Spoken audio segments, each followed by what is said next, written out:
বীজপুর থানার ইনচার্জ বড়বাবু এবং তার অফিসার্স এবং টিম, সব স্টাফ, সবাইকে বিশ্ব পরিবেশ দিবসের শুভেচ্ছা অভিনন্দন।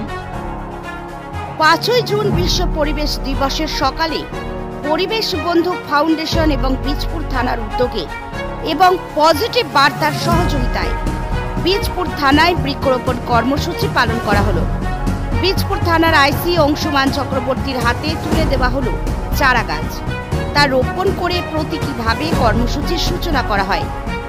এরপর থানার অন্যান্য সকল আধিকারিকরা, পাশাপাশি পরিবেশ বন্ধু ফাউন্ডেশনের সকল সদস্যরা এবং উপস্থিত সকল সাংবাদিকরা একত্রিতভাবে এই বৃক্ষরোপণ কর্মসূচিতে অংশগ্রহণ করেন এবং সকলেই অঙ্গীকারবদ্ধ হন দূষণমুক্ত নতুন এক সবুজ পৃথিবী গড়ে তোলার লক্ষ্যে। এই বিষয়ে বিস্তারিত বললেন বীজপুর থানার এসআই তপন বিশ্বাস মহাশয় এবং পরিবেশ বন্ধু ফাউন্ডেশনের প্রতিষ্ঠাতা সদস্য Asim Majumdar. Bureau report, news 24 Bangla live. প্রথমেই সবাইকে বিশ্ব পরিবেশ দিবসের অভিনন্দন, শুভেচ্ছা, ভালোবাসা পরিবেশ বন্ধু ফাউন্ডেশনের পক্ষ থেকে। আজকে কাঁচরাপাড়ায় বীজপুর থানা আমন্ত্রণে আমরা এখানে উপস্থিত হয়েছি। তার সঙ্গে পজিটিভ বার্তা এবং বিভিন্ন আপনাদের সংবাদ মাধ্যমগুলো রয়েছে সহযোগিতায়। তো আমাদের উদ্দেশ্যই একটা বিশ্ব পরিবেশ দিবসের বার্তা দেওয়া, যে বেশি করে বৃক্ষরোপণ করুন এবং সবুজে ভরিয়ে দিন এই পৃথিবী। কারণ পরবর্তী প্রজন্ম যাতে প্রাণ ভরে শ্বাস প্রশ্বাস নিতে পারে, তারই উদ্যোগ আজকে তার একটি অংশ। দেখা যাচ্ছে অনেক জায়গায় কিন্তু গাছ কাটছে, আবার অনেকেই গরমের মধ্যে আবার গাছের ছায়া খুঁজছে। এটা দেখুন, মানুষের মধ্যে কিছুটা অ্যাওয়ারনেসের অভাব। গাছ কাটছেন যারা বিভিন্ন অকারণে। দেখুন, গাছ পরিণত গাছ কাটতে হবে, এর সাথে একটা আর্থসামাজিক দাঁড়িয়ে আছে, জড়িত আছে। কিন্তু অপরিণত গাছ, অপ্রয়োজনে গাছ, নানা কারণে ছুতায় গাছ কাটা, এগুলো বন্ধ করতে হবে। যেমন বনাঞ্চলে কিছু পরিণত গাছ কাটা হয় এটাই যে একটা বৃহত্তর পৃথিবীর আর্থসামাজিক পরিস্থিতির সাথে জড়িত, বিভিন্ন মানুষের কর্মসংস্থান। কিন্তু যারা অপরিণত গাছ, নির্বিচ্ছিন্ন গাছ কাটছে, অকারণে কাটছে, বিভিন্ন সরকারি রাস্তার ধারে গাছগুলো কেটে দিচ্ছে, বিভিন্ন বনাঞ্চল যেগুলো বাগান জমি সেগুলোর গাছ কেটে সেখানে বাস্তু জমিতে কনভার্ট করছে, এগুলো না করে একটা সুস্থ পরিকল্পিত পরিস্থিতিতে মানুষকে বোঝানো এবং মানুষের মধ্যে বার্তা দেওয়া যে গাছ যত কম কেটে আমাদের এই সভ্যতাকে এগিয়ে নিতে যাই, আর বেশি করে বৃক্ষরোপণ আমাদের করতে হবে এবং মানুষকে উৎসাহ দিতে হবে তারা যেন বেশি করে বৃক্ষরোপণ করেন। দেখা যাচ্ছে আজকের দিনেই কি গাছ লাগানো উচিত নাকি না এরকম সবসময়? দেখুন, গাছ সারা বছর ধরেই রোপণ করা উচিত। গাছকে ভালোবাসতে হবে, কেন গাছ ছাড়া এই পৃথিবীতে এক মুহূর্ত বাঁচা সম্ভব নয়। কারণ গাছ আছে বলেই আমরা আছি। এই যে অক্সিজেন আমরা বেঁচে থাকি, তার প্রধান উৎস হচ্ছে গাছ। যেটা সিলিন্ডার করে যে অক্সিজেন ডেলিভারি হসপিটাল বা বাড়ি বাড়ি, তারও যে উৎসাহ, সেটা যে মেকানিজম প্রসেসে করে, সেটাও বায়ুমণ্ডল থেকে, বায়ু থেকে অক্সিজেনকে মেকানিজম প্রসেসে আলাদা করে বোতলবন্দি করা হয়।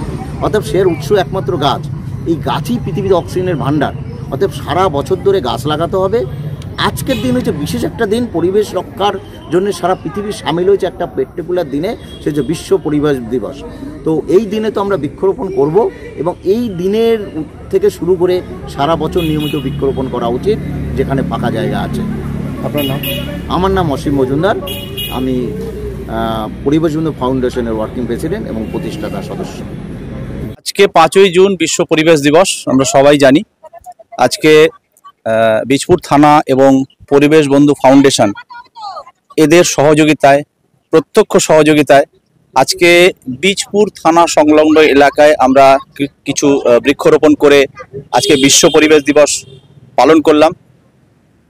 আপনারা দেখছেন, যদি বাঁদিকে একটু দেখানো সম্ভব হয়, আমাদের পরিবেশ বন্ধু ফাউন্ডেশন যারা প্রত্যক্ষভাবে সাহায্য করেছে, কি পরিমাণ এদের সহযোগিতা, কি পরিমাণ এদের আন্তরিকতা, এবং আমাদের বীজপুর থানার বড়বাবু তার উদ্যোগে আজকের এই বিশ্ব পরিবেশ দিবস উপলক্ষে আজকে বৃক্ষরোপণ কর্মসূচি পালিত হলো।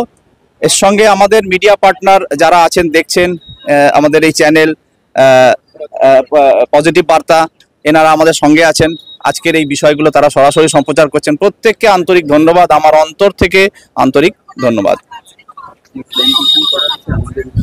আজকের এই যে মহতি কর্মসূচি, এই যে বৃক্ষরোপণ কর্মসূচি, এটা এই পজিটিভ বার্তা, তাদের সহযোগিতায় আমাদের পরিবেশ বন্ধু ফাউন্ডেশন এবং আমাদের মিডিয়া চ্যানেল যারা আছে, এনারা যেভাবে একাগ্র চিত্তে আমাদের সহযোগিতা করলো, সাহায্যের হাত বাড়িয়ে দিল, তাতে একটাই জিনিস প্রচারিত হয়, আমরা পরিবেশ নিয়ে প্রত্যেকে চিন্তিত, আন্তরিকভাবে আমরা চেষ্টা করছি পরিবেশকে বাঁচানোর। বাকিটুকু এটুকু আমার বিশ্বাস আছে, পরিবেশকে যদি আমরা কিছুটা দিই, পরিবেশ আমাদের অবশ্যই সেটা ফিরিয়ে দেবে। ধন্যবাদ। তপন বিশ্বাস।